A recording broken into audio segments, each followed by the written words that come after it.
नमस्कार सभी लोगों को, उत्कर्ष क्लासेस में आप सब लोगों का स्वागत है। तो देखिए, हम बात कर रहे थे जियोडिसी के बारे में, पृथ्वी के बारे में हम अध्ययन कर रहे थे।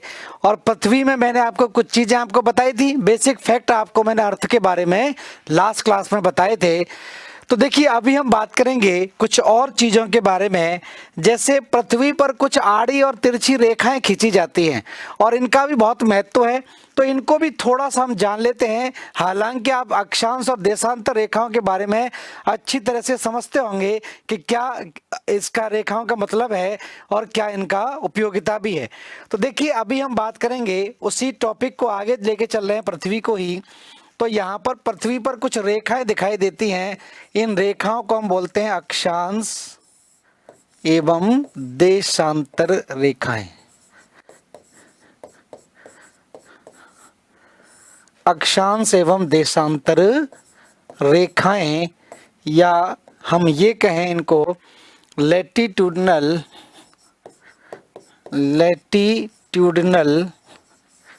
And longitudinal lines. ठीक है, तो लैटिट्यूडनल और लॉन्गिट्यूडनल लाइन इनको हम कहते हैं। और सिंपल सी बात है, ये क्या है कि किसी भी स्थान का, जैसे मान लीजिए अगर हम स्थल मंडल पर हैं, अगर हम किसी भी स्थल भाग पर हैं, तो हम आसानी से बता सकते हैं कि इस भाग पर ये लैंडमार्क है, तो वहां पर पहुंचा जा सकता है। लेकिन हम अथाह समुद्र के बीच में हैं, समुद्र आपको पता है बहुत विस्तृत भाग में फैला हुआ है, 2/3 हिस्सा समुद्र का ही है। तो किसी भी समुद्र के अंदर हम लोकेशन का पता कैसे लगाएंगे? वहां पर तो कोई भी लैंडमार्क नहीं होगा, कोई भी स्कूल या कोई भी चौराहा नहीं होगा, कोई बिल्डिंग नहीं होगी, क्या बता सके कि इस बिल्डिंग के बगल में ये स्थान पड़ेगा? तो इन सारी चीजों के लिए यहां पर कुछ लाइनें खींची गई, जिनको हम बोलते हैं क्या? अक्षांश एवं देशांतर रेखाएं। अब ये जो अक्षांश और देशांतर रेखाएं क्या होती हैं, इसको थोड़ा सा हम यहां पर जान लेते हैं। जैसे ये मान लीजिए इस तरह से पृथ्वी है और पृथ्वी पर कुछ लाइनें इस तरह से खींची जाती हैं। कुछ लाइनें आप देखेंगे पश्चिम से पूरब की तरफ इस तरह से वृत्त बनाते हुए खींची जाती हैं, इस तरह से नजर आती हैं।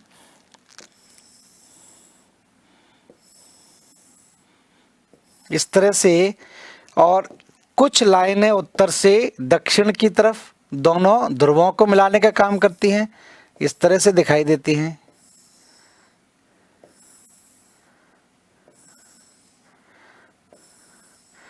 तो दोनों ध्रुवों को मिलाने वाली इन आभासी रेखाओं को हम क्या बोल देते हैं? इन रेखाओं को तो हम बोल देते हैं देशांतर रेखाएं। देशांतर रेखाएं, और इन रेखाओं को हम क्या बोल देते हैं? अक्षांश रेखाएं। अक्षांश रेखाएं या पैरेलल्स भी इनको बोलते हैं, लैटिट्यूडनल लाइंस या पैरेलल भी इनको बोलते हैं। पैरेलल्स एक दूसरे के समानांतर खींची जाती हैं। अब क्या इनका मतलब होता है, कैसे खींची जाती हैं, क्या यूज है और किस तरह से आपके एग्जाम में इससे प्रश्न पूछे जा सकते हैं? तो देखिए, पहले हम बात करेंगे अक्षांश रेखाओं की। अक्षांश रेखाएं, तो देखिए अक्षांश रेखाओं की हम बात करें तो अक्षांश रेखाओं से जो प्रश्न आपके बनते हैं उसमें सीधा पहले तो जान लेते हैं क्या स्थिति है। अब जैसे ये मान लीजिए पृथ्वी है, ठीक है। पृथ्वी क्या है? लगभग गोलाकार है, जिसकी हम बात कर चुके हैं। तो पृथ्वी को हम एक गोला मान लेते हैं, और कोई भी अगर गोला होगा तो उसका कोई ना कोई केंद्र होगा। तो ये पृथ्वी का क्या हो गया? केंद्र हो गया। और पृथ्वी के केंद्र से होते हुए हम यहां से एक लाइन खींच दें जो कहां से गुजर रही है? केंद्र से होकर गुजर रही है। तो पृथ्वी के केंद्र से होकर जो लाइन गुजर रही है, इसको हमने मान लिया क्या? 0 डिग्री अक्षांश रेखा।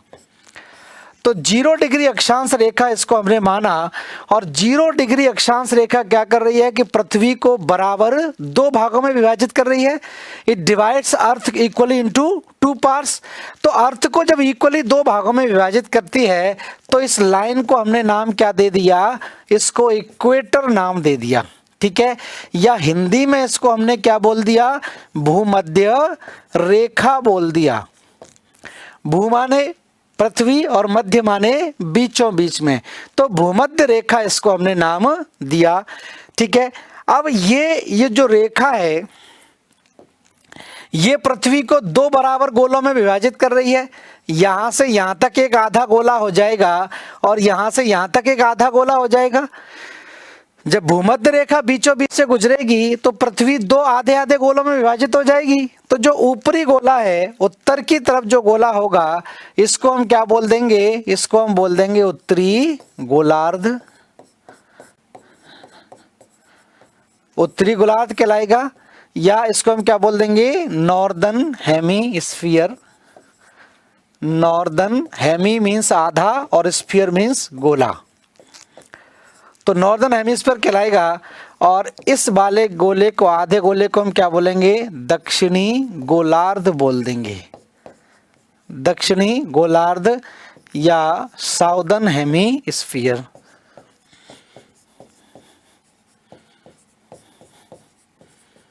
सदर्न हेमिस्फीयर कहलाएगा। इतना क्लियर है सबको। बीचों बीच से केंद्र से होते हुए हमने एक आभासी रेखा खींच दी जिसको हमने 0 डिग्री अक्षांश रेखा बोला। और 0 डिग्री अक्षांश रेखा क्या कहलाती है, भूमध्य रेखा कहलाती है या इक्वेटर कहलाती है। और इसके ऊपर का आधा गोला उत्तरी गोलार्ध और नीचे का आधा गोला दक्षिणी गोलार्ध कहलाया, ठीक है। अब ये जो रेखा यहां से गुजर रही है, इस रेखा को हमने क्या किया, एक आधार रेखा मान लिया, एक बेस लाइन मान लिया। और बेस लाइन पर हमने क्या किया, 1 डिग्री का कोण बनाया। कोणीय दूरी बोलते हैं इसको, कोणीय दूरी। तो 1 डिग्री का हमने कोण बनाया और इस 1 डिग्री के कोण से हमने क्या किया, एक समानांतर रेखा खींच दी, ठीक है। तो ये रेखा क्या कहलाएगी, 1 डिग्री अक्षांश रेखा कहलाएगी।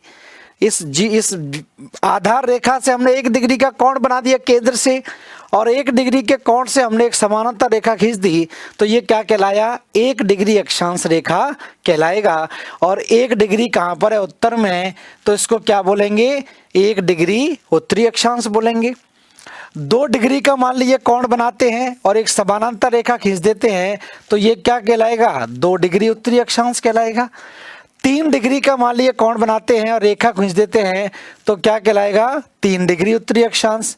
4 डिग्री का 4 डिग्री, और ऐसे ही हम रेखा खींचते चले जाएंगे तो अधिकतम यहां से लेकर यहां तक कितने अक्षांश बनेंगे या कितने यहां पर कोण बन पाएंगे। तो यहां से यहां तक कोण कितने बनेंगे, 90 ही बनेंगे।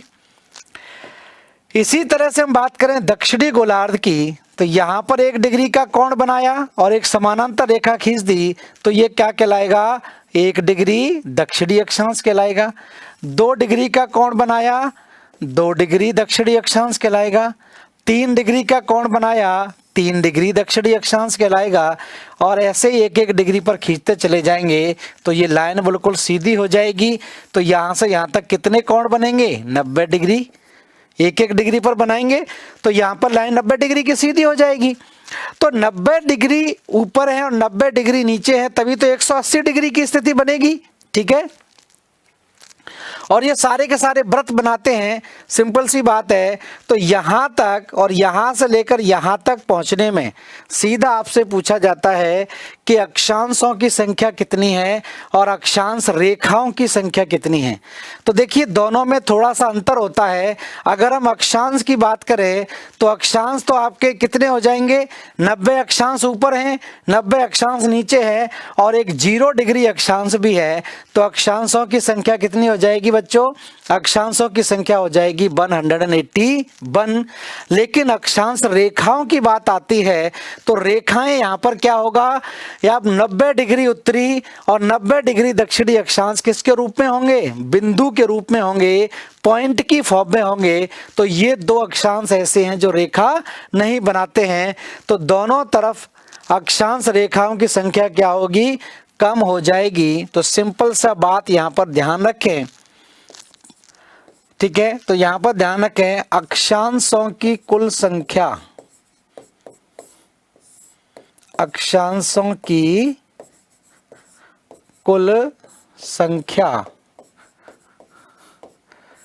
तो अक्षांशों की देखिए कुल संख्या की बात करें तो यहां पर 90 अक्षांश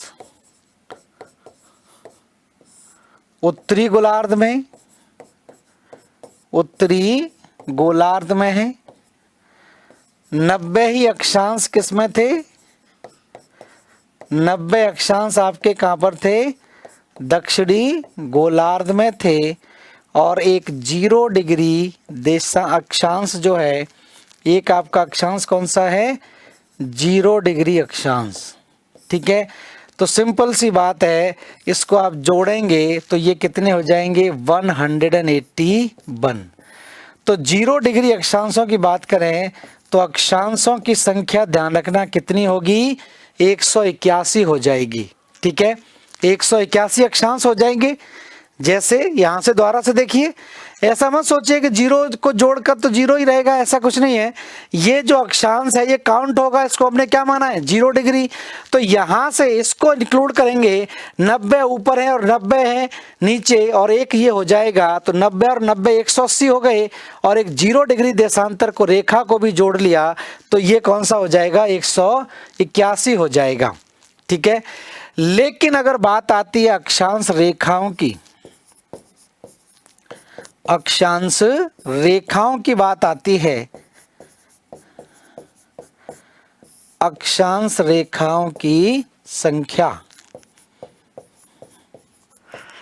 तो देखिए अक्षांश रेखाओं की संख्या की बात आती है तो रेखाओं की संख्या कितनी होती है, 179 होती है। रेखाओं की संख्या ध्यान रखना 179 होगी, ठीक है।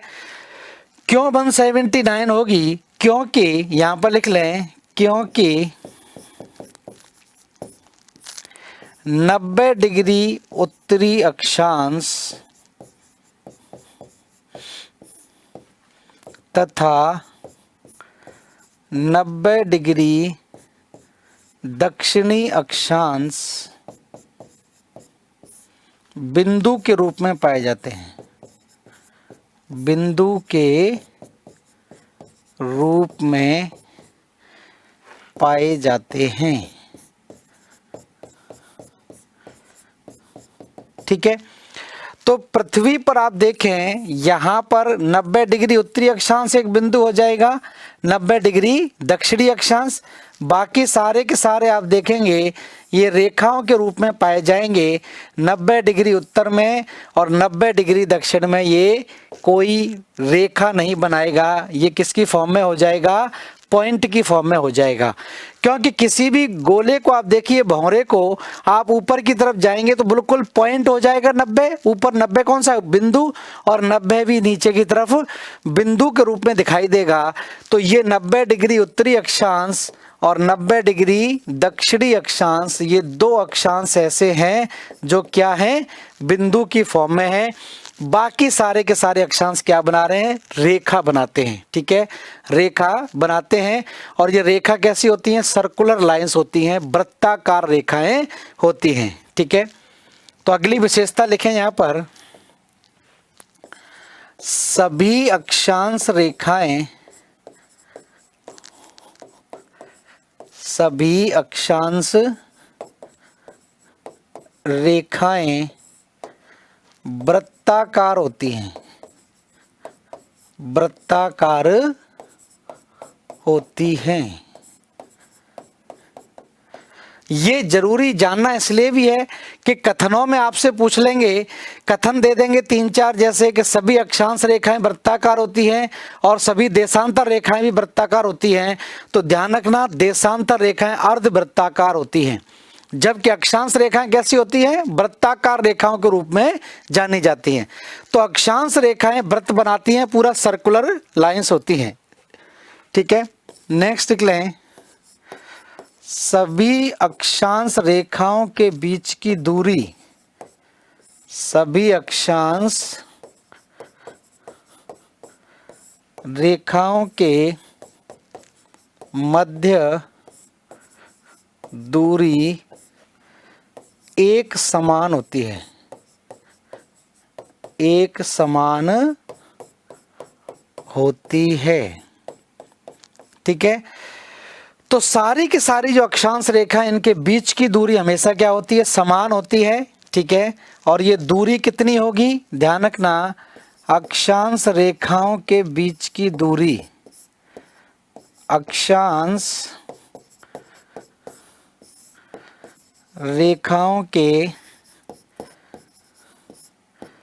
बीच की दूरी, तो अक्षांश रेखाओं के बीच की दूरी की हम बात करें तो इसको ध्यान रखें, अधिकतम कहाँ पर होगी और कितनी होगी, और न्यूनतम कहाँ पर होगी और कितनी होगी। ठीक है, तो अक्षांश रेखाओं के बीच में अगर हम अधिकतम दूरी की बात करते हैं तो अधिकतम दूरी कहाँ पर होती है, या ध्यान रखें ये तो एक समान ही होती है तो ना अधिकतम नहीं होगी, तो ध्रुवों पर भी और ये बीचों बीच में भी। तो ध्यान रखना अक्षांश रेखाओं के बीच की दूरी, यहाँ पर आप इस तरह से ध्यान रखें, अक्षांश रेखाओं के बीच की दूरी 1 डिग्री का मतलब होता है 111 किलोमीटर। तो दो अक्षांश रेखाओं के बीच की दूरी हमेशा एक समान होती है, तो अक्षांश रेखाओं के बीच की दूरी मतलब 1 डिग्री का मतलब क्या हो जाएगा, 111 किलोमीटर हो जाएगा। मान लीजिए 0 डिग्री से हम 1 डिग्री उत्तर में या 1 डिग्री दक्षिण में जाते हैं तो हम कितना चल लेंगे, 111 किलोमीटर की दूरी हो जाएगी। इस दूरी को हम क्या बोलेंगे, यह है 1 डिग्री। तो इस 1 डिग्री का मान यहाँ पर कितना होगा, 111 किलोमीटर होगा। उम्मीद है क्लियर हुआ होगा। बेसिक पॉइंट हैं, सब जानते हैं लगभग आधी से ज़्यादा चीज़ों को। तो ये कुछ कथनों में पूछे जाएंगे कि अक्षांश रेखाओं के बीच की दूरी एक समान होती है। ठीक है, या अक्षांश रेखाओं के बीच की दूरी 1 डिग्री का मतलब 111 भी दे सकते हैं, 110 भी दे सकते हैं। तो ध्यान रखना ये दूरी फिक्स है, 111 किलोमीटर की दूरी होती है दो अक्षांशों के बीच की दूरी। ठीक है, इस तरह से ये पॉइंट आपके बनते हैं अक्षांशों से। क्लियर हो गया होगा सारी चीजें। अब यहाँ पर कुछ अक्षांश रेखाओं के नाम दिए गए, कुछ अक्षांश रेखाओं को स्पेशल नाम दिए गए हैं और उन नामों से भी आपके प्रश्न पूछे जाते हैं, और नहीं भी पूछे जाते हैं तो आगे अगर हम विश्व का भूगोल पढ़ते हैं और हमें पता ही नहीं है कि कर्क रेखा क्या है, मकर रेखा क्या है, आर्कटिक व्रत कहाँ पर है या अंटार्कटिक व्रत आपका कहाँ पर बनता है, तो आपका काम नहीं बन पाएगा। इसकी जानकारी होना आवश्यक है। तो देखिए यहाँ पर कुछ महत्वपूर्ण रेखाओं की हम बात करें, कुछ महत्वपूर्ण अक्षांश रेखाएं, कुछ महत्वपूर्ण अक्षांश रेखाएं, इनका बहुत उपयोग है आगे भूगोल में, इसके बिना काम नहीं चलने वाला है। तो देखिए ये मान लीजिए पृथ्वी है, बीचों बीच से एक रेखा गुजार दी, इसको तो हमने नाम क्या दे दिया, भूमध्य या विषुवत रेखा, विषुवत रेखा, या इंग्लिश में हमने इसको क्या बोल दिया, इक्वेटर बोल दिया। इसके ऊपर चले जाएं यहाँ पर और इस तरह से ही यहाँ पर। ठीक है, तो 23.5 डिग्री उत्तरी अक्षांश, इसी तरह से 23.5 डिग्री दक्षिणी अक्षांश। ठीक है, तो देखिए 23.5 डिग्री उत्तरी अक्षांश की बात होती है तो 23.5 डिग्री उत्तरी अक्षांश को हम क्या बोलते हैं, कर्क रेखा बोलते हैं, कर्क रेखा। और इसको हम क्या बोलते हैं, मकर रेखा। तो 23.5 डिग्री उत्तरी अक्षांश कर्क रेखा और 23.5 डिग्री दक्षिणी अक्षांश मकर रेखा। तो कर्क रेखा किस गोलार्ध में होगी, उत्तरी गोलार्ध में, और मकर रेखा कहां पर होगी, दक्षिणी गोलार्ध में होगी। तो उत्तरी गोलार्ध और ये दक्षिणी गोलार्ध। और थोड़ा ऊपर चले जाएं तो यहाँ पर इस तरह से दो महत्वपूर्ण रेखाओं की और बात होती है।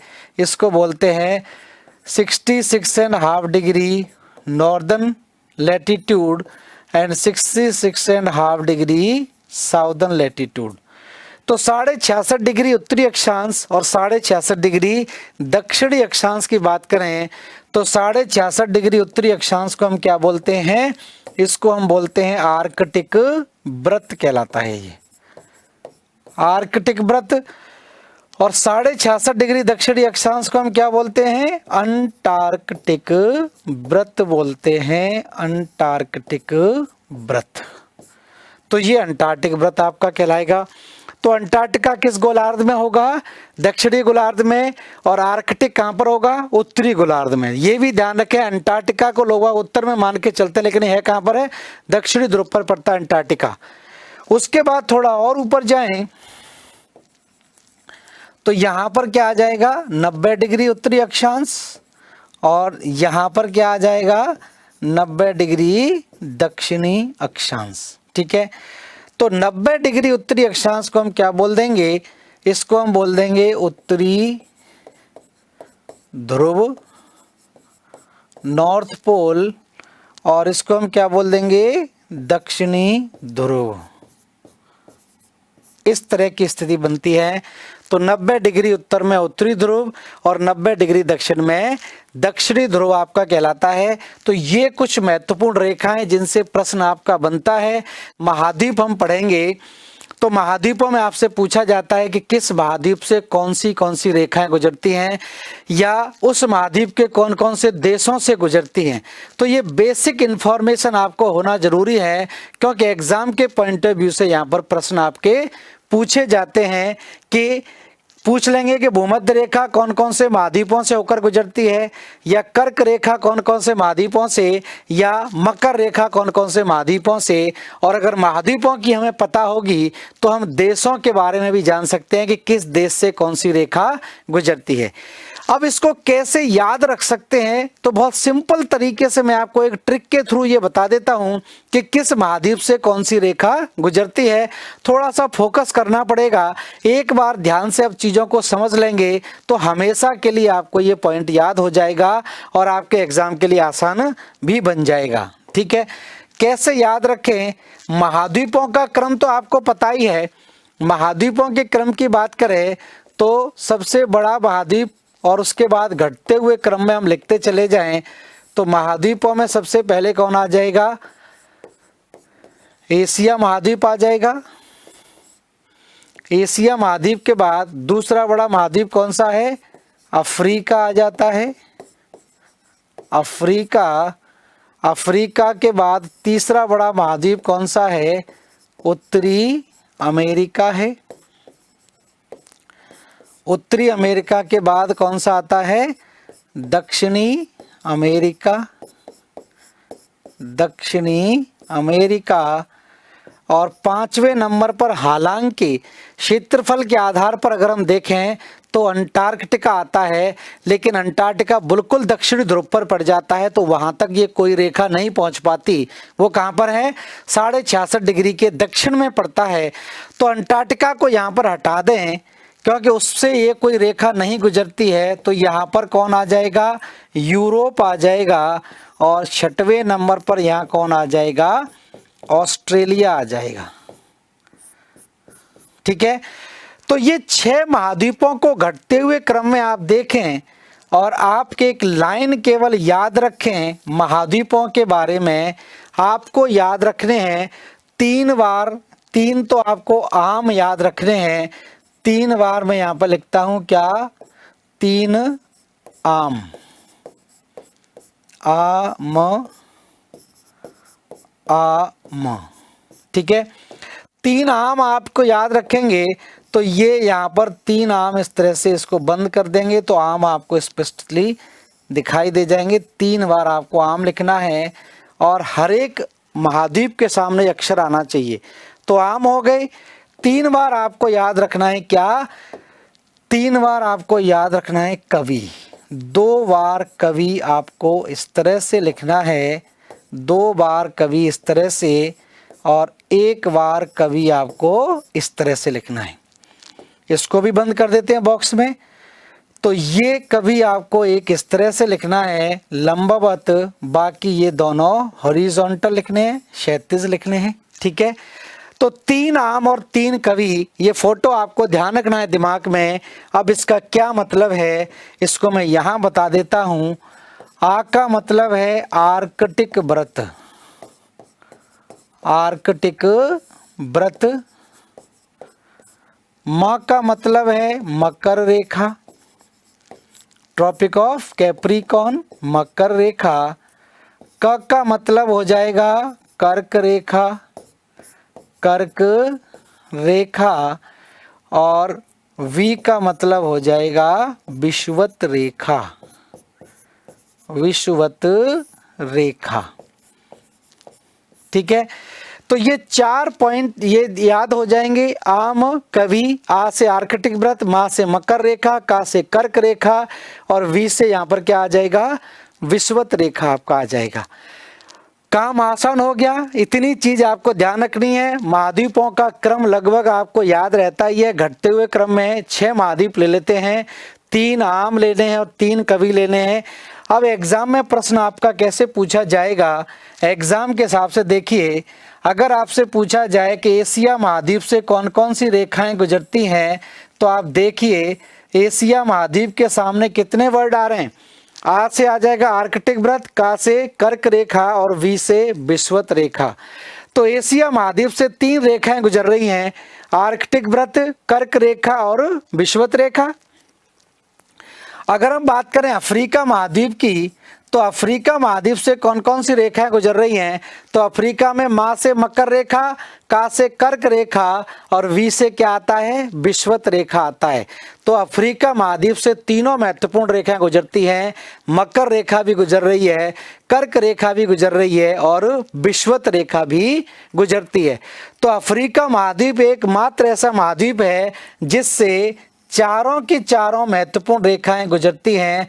और ये चारों की चारों महत्वपूर्ण रेखाएं कौन कौन सी हो जाती हैं, ये हम आगे भी बात करेंगे। ये अफ्रीका महाद्वीप है, तो यहाँ से ध्यान रखना, कर्क रेखा भी गुजर रही है, भूमध्य रेखा भी, मकर रेखा भी, और यहीं से गुजरती है आपकी अंतरराष्ट्रीय तिथि रेखा भी गुजरती है, वो ग्रीनविच रेखा। तो जीएमटी भी यहाँ से गुजरती है, कर्क रेखा, मकर, विषुवत रेखा और मकर रेखा। तो चारों रेखाएं अफ्रीका महाद्वीप से गुजरती हैं। उत्तरी अमेरिका की बात करें तो उत्तरी अमेरिका से देखिए 2 अक्षर है इसके सामने। तो उत्तरी अमेरिका से एक तो आर्कटिक व्रत है और दूसरा क्या गुजर रही है, कर्क रेखा गुजरती है। और दक्षिणी अमेरिका से हम बात करें तो दक्षिणी अमेरिका से मकर रेखा और विषुवत रेखा दोनों रेखाएं गुजरती हैं। यूरोप से एक ही रेखा गुजरती है और वो है आर्कटिक व्रत। और एशिया से, ऑस्ट्रेलिया से एक ही रेखा गुजरती है और वो कौन सी है, मकर रेखा। तो मकर रेखा आप जानते ही हैं कि ऑस्ट्रेलिया महाद्वीप के बिल्कुल बीचों बीच से होकर गुजरती है।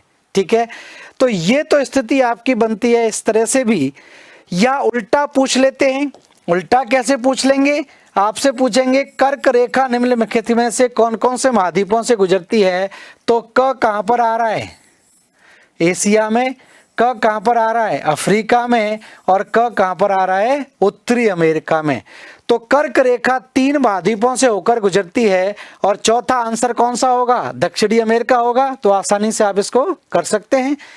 या आपसे यह पूछा जाए कि विषुवत रेखा कौन कौन से महाद्वीपों से होकर गुजरती है, तो विषुवत रेखा की स्थिति आप देखिए। विषुवत रेखा कहां से गुजर रही है, एशिया से, विषुवत रेखा अफ्रीका से, और विषुवत रेखा कहां से गुजर रही है, दक्षिणी अमेरिका से।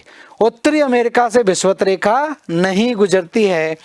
और अगर आपसे ये पूछा जाए कि मकर रेखा कौन कौन से महाद्वीप से होकर गुजरती है, तो म कहां पर आ रही है, म आपका आ रहा है अफ्रीका में, म कहां पर आ रहा है, दक्षिणी अमेरिका में, और म कहां आ रहा है, ऑस्ट्रेलिया के अंदर आ रहा है। तो 3 महाद्वीपों से होकर मकर रेखा भी गुजरती है। और अगर आपसे ये भी पूछा जाए कि यहां से ये पूछा जाए कि आर्कटिक वृत्त कौन कौन सी रेखाओं कौन कौन से महाद्वीपों से गुजरता है, तो आर्कटिक वृत्त ध्यान रखना एशिया से गुजर रहा है, आर्कटिक वृत्त उत्तरी अमेरिका से गुजर रहा है, और आर्कटिक वृत्त कहां से गुजर रहा है, यूरोप से भी गुजर रहा है। तो यूरोप के नॉर्वे, स्वीडन और फिनलैंड से होकर भी गुजरता है आर्कटिक वृत्त। तो इस तरह से इसको आप आसानी से याद रख सकते हैं कि किस महाद्वीप से कौन सी महत्वपूर्ण रेखा गुजरती है। और जब आप इतना याद रख लेंगे तो हम देशों की भी बात करेंगे कि अफ्रीका महाद्वीप के कौन कौन से देशों से कौन सी रेखा गुजरती है, दक्षिणी अमेरिका से, उत्तरी अमेरिका से, या एशिया के कौन कौन से देशों से कर्क रेखा गुजर रही है, मकर रेखा। तो ये चीजें आप बहुत आसानी से समझ जाएंगे। तो उम्मीद है इतना क्लियर हो गया होगा। ये अक्षांश रेखाओं के बारे में बात हो गई। अब हम बात करें किसकी, देशांतर रेखाओं के बारे में। ठीक है, तो नेक्स्ट हम बात करते हैं अब देशांतर रेखाएं। देशांतर रेखाएं, ठीक है, या लॉन्गिट्यूडनल लाइंस। तो दोनों ध्रुवों को मिलाने वाली आभासीय रेखाओं को, दोनों ध्रुवों को मिलाने वाली, दोनों ध्रुवों को मिलाने वाली आभासीय या काल्पनिक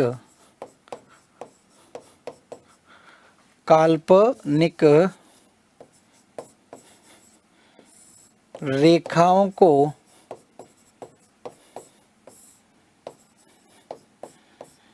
देशांतर रेखा कहते हैं। देशांतर रेखाएं कहते हैं।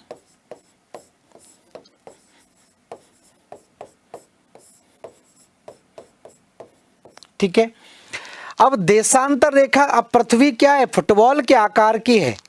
पृथ्वी कैसी है, फुटबॉल के आकार की है। ये मान लीजिए पृथ्वी है, इस तरह से अगर इसको मान के चलें तो ये मान लीजिए पृथ्वी है, और पृथ्वी पर इस तरह से हमने मान लिया यहाँ पर अक्षांश रेखाएं थी, इस तरह से अक्षांश रेखा हो गई, इस तरह से देशांतर, यहाँ पर अक्षांश रेखाएं। अब ये तो हमने डिसाइड कर लिया था, क्योंकि यहाँ उत्तर है, यहाँ दक्षिण है, बीचों बीच से हमने काट दिया तो 0 डिग्री हो गया। लेकिन ऊपर से कैसे डिसाइड करें, ऊपर से कैसे डिसाइड करें, यहाँ ना तो उत्तरी ध्रुव है, ना यहाँ दक्षिणी ध्रुव है, ना यहाँ पूर्वी ध्रुव है, ना पश्चिमी ध्रुव है। ये क्या है, दिशाएं जरूर हैं, लेकिन यहाँ पर ऐसा कोई पॉइंट नहीं है। तो यहाँ से कहाँ से 0 डिग्री देशांतर रेखा गुजारी जाए, जब हम 0 डिग्री गुजार लेंगे तभी तो हम फिर बाकी पश्चिमी और पूर्वी देशांतर की बात कर सकते हैं। ठीक है, तो 0 डिग्री देशांतर रेखा को गुजारने के लिए, 0 डिग्री देशांतर रेखा को गुजारने के लिए ध्यान रखना, यहाँ पर एक सम्मेलन का आयोजन किया गया। तो ये सम्मेलन आयोजन कब हुआ, 22 अक्टूबर 1884 में 0 डिग्री देशांतर रेखा,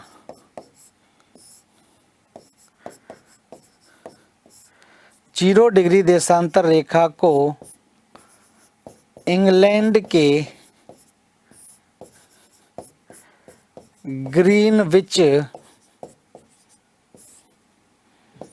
से गुजारने के लिए अंतर्राष्ट्रीय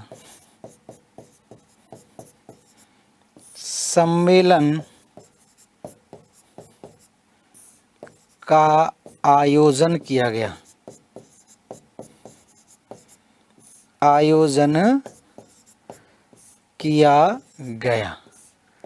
ठीक है, तो यहां पर क्या हुआ कि एक अंतर्राष्ट्रीय सम्मेलन होता है, और इस अंतर्राष्ट्रीय सम्मेलन में 0 डिग्री लाइन को गुजारने की बात होती है। 0 डिग्री देशांतर रेखा निर्धारित की गई, कहां से, इंग्लैंड के ग्रीनविच नामक जगह से।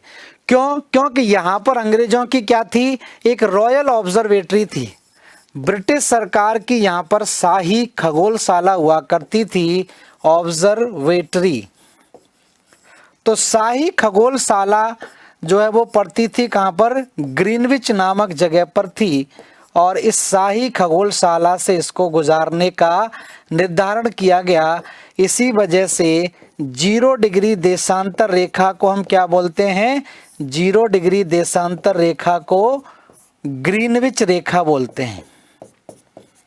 ग्रीनविच नामक जगह से ये गुजारी गई ग्रीनविच रेखा इसको बोलते हैं, या प्रधान मध्याह्न रेखा बोलते हैं। प्रधान मध्याह्न रेखा, या इसी को हम बोलते हैं यामोत्तर रेखा। तो यही क्या कहलाती है, यामोत्तर रेखा भी कहलाती है।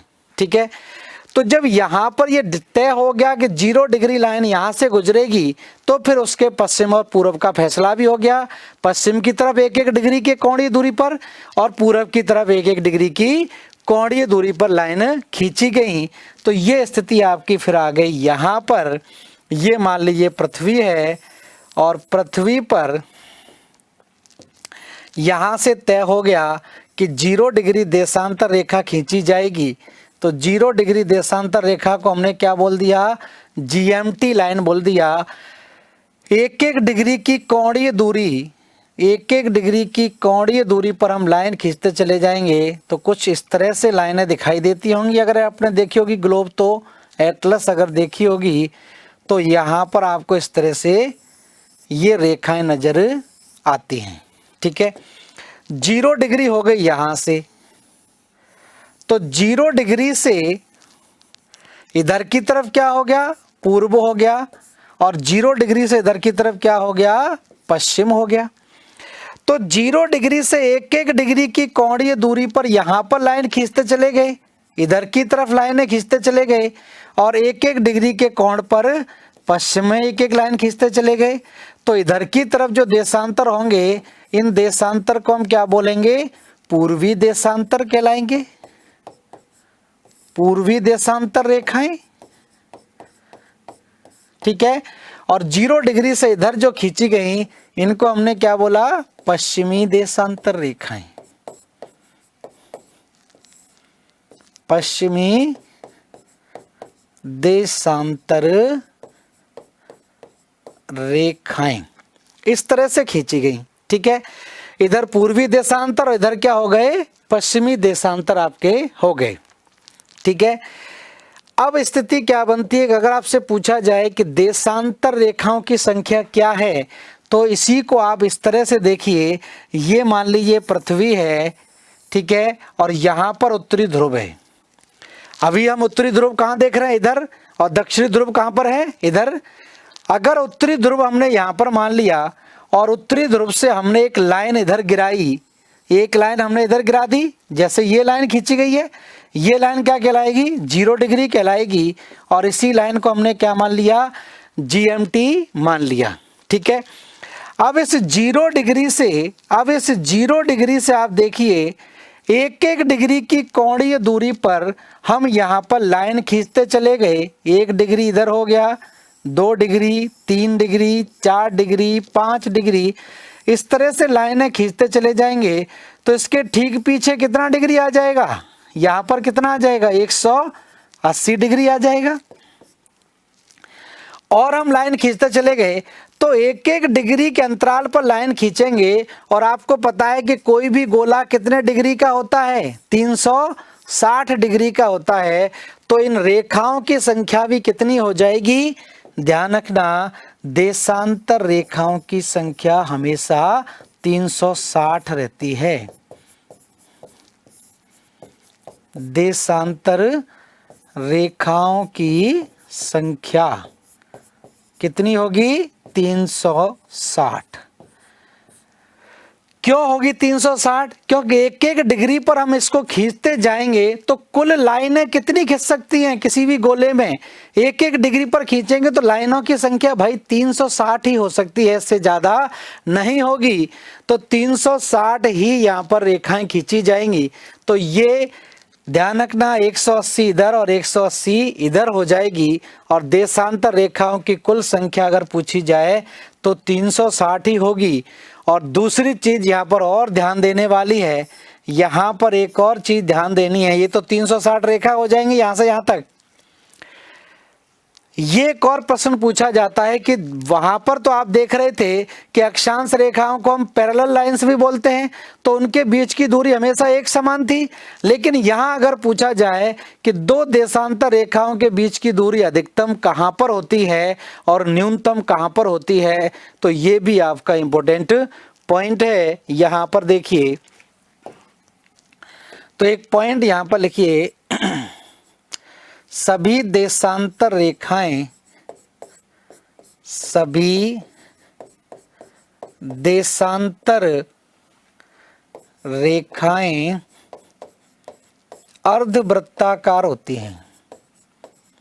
अर्धवृत्ताकार, सेमी सर्कुलर होती हैं, अर्धवृत्ताकार होती हैं। तो सभी देशांतर रेखाएं ध्यान रखना कैसी होती हैं, अर्धवृत्ताकार या सेमी सर्कुलर लाइंस होती है। और अगला पॉइंट हम बात करें, दो देशांतर रेखाओं के, दो देशांतर रेखाओं के बीच की दूरी, दो देशांतर रेखाओं के बीच की दूरी बहुत इंपॉर्टेंट है, अधिकतम और न्यूनतम।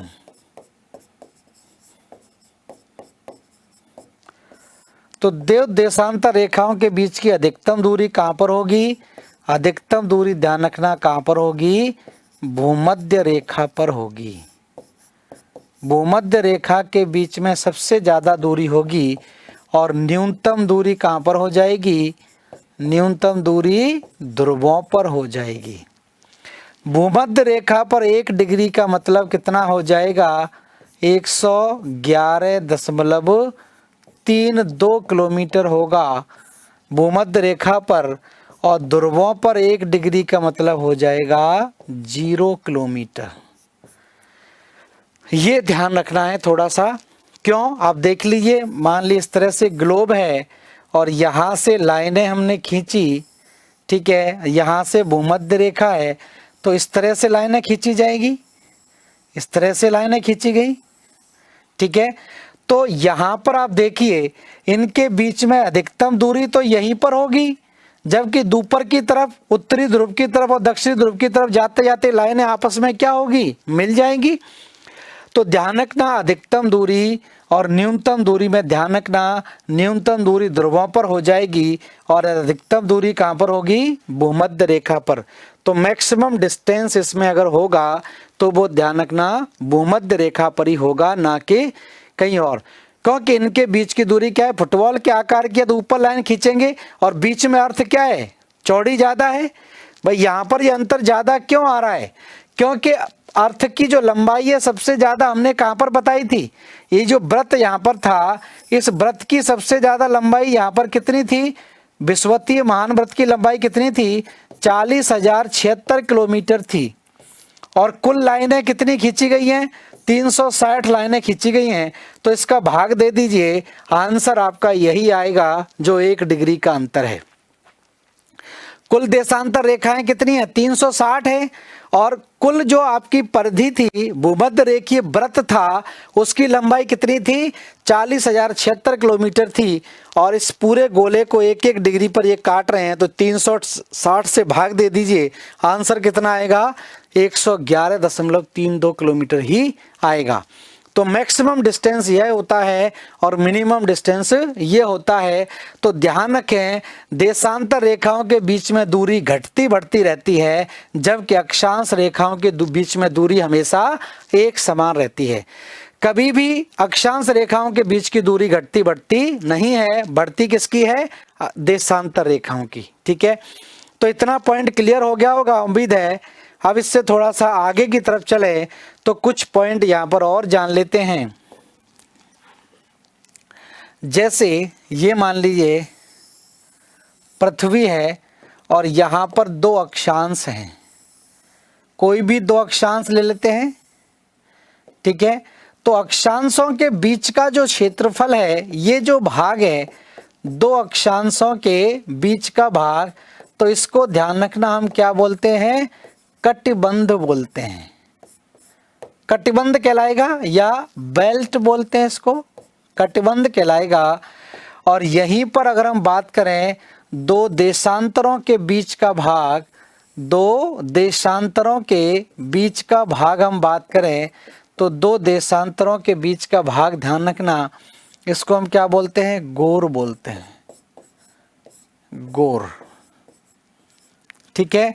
और जहां पर दो अक्षांश और दो देशांतरों के बीच का भाग मर्ज होता है, मिलता है, ये क्षेत्र क्या कहलाएगा बच्चों, इस भाग को हम क्या बोलते हैं, इसको ग्रिड कहते हैं, ग्रिड कहलाएगा, ठीक है। तो ये भी कभी कभार पूछा जाता है कि दो अक्षांशों के बीच का भाग क्या कहलाएगा, कटिबंध, और दो देशांतर के बीच का भाग गोर कहलाता है। और जहां पर दो अक्षांश और दो देशांतरों के बीच का भाग काटता है उसको क्या बोलते हैं, ग्रिड बोलते हैं, ठीक है। तो क्लियर हो गया होगा इसी से ही। तो ग्रिड ध्यान रखें क्या है, अक्षांश क्या है, देशांतर क्या है। अब देखिए एक और पॉइंट बनता है। एक और पॉइंट किस तरह से है, सिंपल सा, आप क्वेश्चन कैसे पूछे जाते हैं ये जान लीजिए। सिंपल प्रश्न आपके आ जाते हैं, यहां से भूमध्य रेखा गुजर गई, 0 डिग्री भूमध्य रेखा, ठीक है, इस तरह से। और यहां से 0 डिग्री देशांतर रेखा गुजर गई, इसको हमने बोल दिया ग्रीनविच रेखा, ग्रीनविच रेखा, ठीक है। अब ये दोनों रेखाएं क्या कर रही हैं, यहां पर आपको पता है उत्तर है, नॉर्थ है, साउथ है, वेस्ट है, और इधर क्या है, ईस्ट है, ठीक है। तो यहां पर ये वाला भाग क्या कहलाएगा, नॉर्थ वेस्ट कहलाएगा, ये वाला भाग साउथ वेस्ट कहलाएगा, ये वाला भाग साउथ ईस्ट कहलाएगा, और ये वाला भाग क्या कहलाएगा, नॉर्थ ईस्ट कहलाएगा। भाई दोनों जो रेखाएं हैं, 0 डिग्री अक्षांश रेखा और 0 डिग्री देशांतर रेखा, पृथ्वी को 4 हिस्सों में बांट दे रही हैं, ठीक है, 4 गोलार्धों में बांट रही हैं। तो इधर की तरफ उत्तरी गोलार्ध, दक्षिणी गोलार्ध, पश्चिमी गोलार्ध और पूर्वी गोलार्ध हो गया। ये टुकड़ा क्या कहलाएगा, उत्तर पश्चिम कहलाएगा। ये भाग क्या कहलाएगा, उत्तर पश्चिम। इसको क्या बोलेंगे, दक्षिण पश्चिम। इसको क्या बोलेंगे, दक्षिण पूर्व। और इसको क्या बोल देंगे, उत्तर पूर्व बोल देंगे, ठीक है। अब आपसे पूछा जाए A, B, C और D ऑप्शन देकर आपसे पूछा जाए कि निम्नलिखित में से भारत की स्थिति किस भाग में है, भारत किस भाग में स्थित है, तो इन चारों में से भारत किस भाग में होगा। भारत के बीचों बीच से कर्क रेखा गुजरती है, और भारत के बीचों बीच से कर्क रेखा गुजरती है, तो आपको पता होगा कि भारत की स्थिति किस भाग में आ जाएगी, इस भाग में आ जाएगी। तो भारत ध्यान रखना उत्तर पूर्व में स्थित है, नॉर्थ और ईस्ट में भारत की स्थिति पड़ती है। इस तरह से भी थोड़ा सा बेसिक चीजें ध्यान रखें। अब देखिए एक और प्रश्न यहां से बनता है। कैसे प्रश्न यहां पर बनेगा, इस स्थिति को समझिए। जैसे एक और प्रश्न आपका बनता है कि जैसे पूछा जाता है आपसे कि कर्क रेखा या भूमध्य रेखा और आपकी ग्रीनविच रेखा एक दूसरे को किस महासागर में काटती हैं, ये भी आपसे पूछा जाता है। तो यहाँ पर देखिए अटलांटिक महासागर है, ये मान लीजिए अफ्रीका महाद्वीप है। इस तरह से अफ्रीका महाद्वीप, अफ्रीका महाद्वीप है, और अफ्रीका महाद्वीप के ऊपर आपको पता है इस तरह से क्या है, ये यूरोप है, और यूरोप के ऊपर आप देखेंगे यहाँ पर ब्रिटेन पड़ता है, ठीक है। तो यहां से खींच दी गई उन्होंने क्या 0 डिग्री, और यहां से खींची गई है क्या 0 डिग्री दे अक्षांश रेखा या भूमध्य रेखा, और यहां पर क्या है जीएमटी है, ग्रीनविच रेखा है। तो ये दोनों एक दूसरे को कहां पर काटेगी, यहां पर कौन सा महासागर है, तो इस महासागर का नाम बहुत बार पूछा गया है, इसको बोलते हैं अटलांटिक महासागर। ठीक है, तो नोट करके एक पॉइंट लिख लें यहां पर, ग्रीनविच रेखा, ग्रीनविच रेखा तथा भूमध्य रेखा, भूमध्य रेखा एक दूसरे को अटलांटिक महासागर में काटते हैं, अटलांटिक महासागर में काटती है। ठीक है, तो ये दोनों रेखा एक दूसरे को कहां पर काट रही हैं, अटलांटिक महासागर में काटती हैं। ये बहुत इंपॉर्टेंट पार्ट है, क्योंकि ये हिस्सा क्या है, ये अफ्रीका महाद्वीप के पश्चिमी भाग पर यहाँ पर एक दूसरे को ये क्रॉस करती हैं। इसको गिनी सागर भी बोलते हैं, गिनी के तट पर। तो ये पूछा जाता है कि भूमध्य रेखा और ग्रीनविच रेखा एक दूसरे को कहां पर काटती है। ठीक है, अब एक और प्रश्न यहां से आपसे और पूछा जाता है, एक और चीज यहां पर जानने वाली ये है, इसी स्थान पर ही, जैसे ये मान लीजिए यहां पर हम अभी तक तो पृथ्वी को इस तरह से देख रहे थे, यहां पर हम मानकर चल रहे थे कि ये तो भूमध्य रेखा है, ऊपर की तरफ ध्रुव है इस तरह से, नीचे की तरफ ये अक्षांश रेखाएं हैं इस तरह से। ठीक है, अभी तक हम इधर देख रहे थे कि नॉर्थ पोल यहाँ पर है और साउथ पोल यहाँ पर है, ऐसे मान के चल रहे थे। लेकिन अब हम चले जाएं कहाँ पर, उत्तरी ध्रुव पर। अगर हम उत्तरी ध्रुव पर चले जाते हैं और ये मान लीजिए पृथ्वी है, यहाँ पर हम पहुँच गए, यहाँ पर है नॉर्थ पोल, और नॉर्थ पोल से यहाँ से हमने एक रेखा खींची, तो ये तो 0 डिग्री देशांतर रेखा कहलाएगी, 0 डिग्री देशांतर रेखा। और इस 0 डिग्री देशांतर रेखा को हमने नाम क्या दे दिया है, इसको नाम दे दिया हमने ग्रीनविच रेखा, ग्रीनविच रेखा नाम दे दिया। ठीक है, अब होता क्या है कि इस ग्रीनविच रेखा से एक एक डिग्री के अंतराल पर हम खींचते चले गए लाइन, और हम कहाँ पहुँच गए, यहाँ पर पहुँच गए। तो जीएमटी के जस्ट अपोजिट में ये कितना डिग्री होगा, 180 डिग्री देशांतर होगा, 180 डिग्री देशांतर रेखा। और ये जो 180 डिग्री देशांतर रेखा है, इसको किस नाम से जाना जाता है, ये आपको बताना है। अगर आपसे पूछा जाए कि 0 डिग्री देशांतर रेखा को तो हम ग्रीनविच रेखा बोलते हैं, तो 180 डिग्री देशांतर रेखा क्या कहलाएगी। तो जिस एग्जाम की आप तैयारी कर रहे हैं उसके हिसाब से तो आपको ये पता होना चाहिए।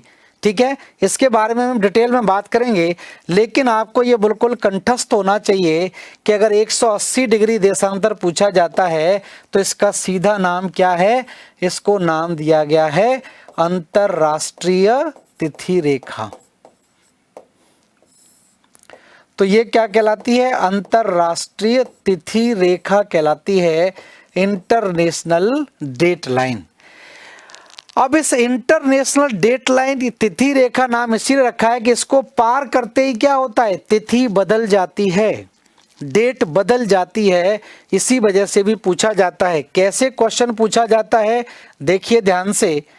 एक व्यक्ति, क्वेश्चन आपका आएगा, एक व्यक्ति जीएमटी से पूर्वी देशांतर की ओर चलना शुरू करता है। इधर क्या है, पूर्व है, और इधर क्या है, पश्चिम है। एक व्यक्ति जीएमटी से पूर्वी देशांतर की ओर चलना प्रारंभ करता है और वो अंतरराष्ट्रीय तिथि रेखा अंतरराष्ट्रीय तिथि रेखा को पार करके पश्चिमी देशांतर पर आ जाता है। पूर्वी देशांतर से पार करके कहाँ गया? पश्चिमी देशांतर पर। यह प्रश्न आपसे ये पूछा जाए कि एक व्यक्ति ग्रीनविच रेखा से पश्चिमी देशांतर की ओर चलता है और अंतरराष्ट्रीय तिथि रेखा को पार करके कहाँ पर आ गया? पूर्वी देशांतर में आ गया, तो क्या स्थिति होगी? एक दिन घटेगा, एक दिन बढ़ेगा, या कोई परिवर्तन नहीं होगा।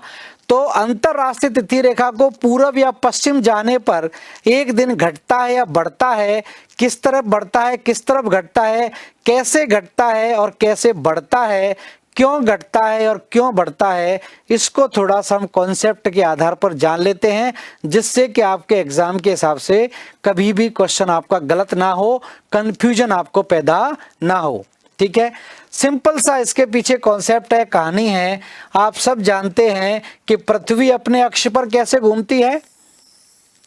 ये पृथ्वी है और ये पृथ्वी का एक्सिस है, और पृथ्वी अपने अक्ष पर हमेशा पश्चिम से पूर्व की ओर घूमती है। ठीक है, पश्चिम से पूर्व की ओर घूमती है, सब जानते हैं। तो पृथ्वी अपने अक्ष पर जो घूमती है, तो पृथ्वी के अपने अक्ष पर घूमने की घटना को हम क्या बोलते हैं? घूर्णन बोलते हैं। इसको क्या बोलते हैं? घूर्णन या परिभ्रमण बोलते हैं। तो घूर्णन या परिभ्रमण इसको कहा जाता है। पृथ्वी के अपने अक्ष पर घूमने की घटना को हम क्या बोलते हैं? घूर्णन या परिभ्रमण बोलते हैं। और घूर्णन या परिभ्रमण काल की बात करें तो पृथ्वी को अपने अक्ष पर घूमने में कितना समय लगता है, तो ये सब लोग आप जानते होंगे। पृथ्वी को अपने अक्ष पर घूमने में 23 घंटे 56 मिनट और 4 सेकंड का समय लगता है। ठीक है, और इसी समय को हम क्या बोलते हैं?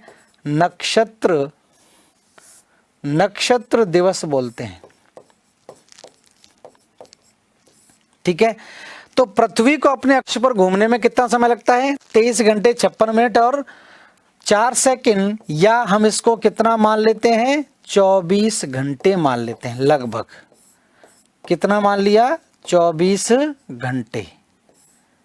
ठीक है, अब 24 घंटे में पृथ्वी यहां से चलना प्रारंभ करेगी और घूमकर वापस यहीं पर पहुंच जाएगी। घूमकर वापस यहीं पहुंच गई तो कितना डिग्री घूम गई?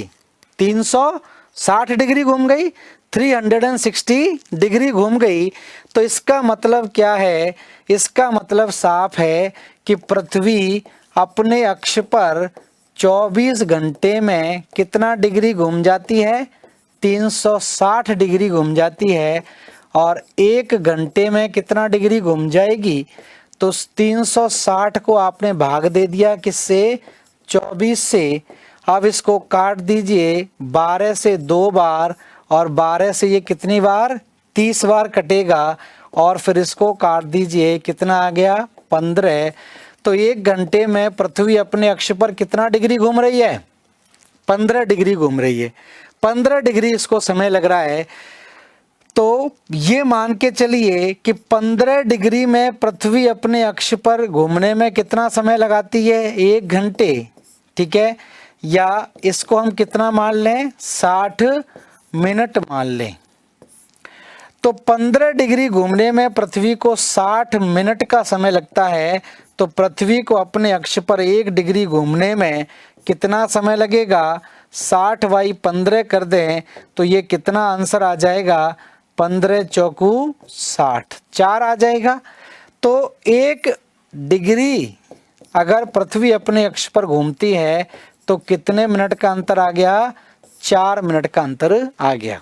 ठीक है, और ये जो 15 डिग्री वाला कॉन्सेप्ट है, इसी को हम मानकर चलते हैं क्या? Time zone. तो किसी भी देश का टाइम जोन कितने डिग्री पर बदल जाता है? 15 डिग्री पर बदल जाता है, क्योंकि 1 घंटे का अंतर आ जाएगा। और अगर पूछा जाए कि नंबर ऑफ टाइम जोन्स कितने हैं, पृथ्वी पर कितने समय काल हैं, टाइम जोन्स की संख्या क्या है, तो ये कितनी हो जाएगी? 24 हो जाएगी। 24 टाइम जोन है। तो बेसिक कॉन्सेप्ट यहाँ पर ध्यान क्लियर हो गया होगा। मैथमेटिकल गणना है, 15 डिग्री का मतलब कितना आ जाएगा 60 मिनट, तो 1 डिग्री का मतलब कितना आ जाएगा आपका 4 मिनट का अंतर आ जाता है। ठीक है, 4 मिनट का अंतर आ जाता है। अब स्थिति देखिए क्या रहती है। अब मान लीजिए ये इस तरह से यहां से है गुजर रही है जीएमटी, 0 डिग्री देशांतर रेखा, और इसको हमने क्या मान लिया जीएमटी मान लिया। और जीएमटी से इधर क्या है पूर्व है, और जीएमटी के इधर क्या है पश्चिम है।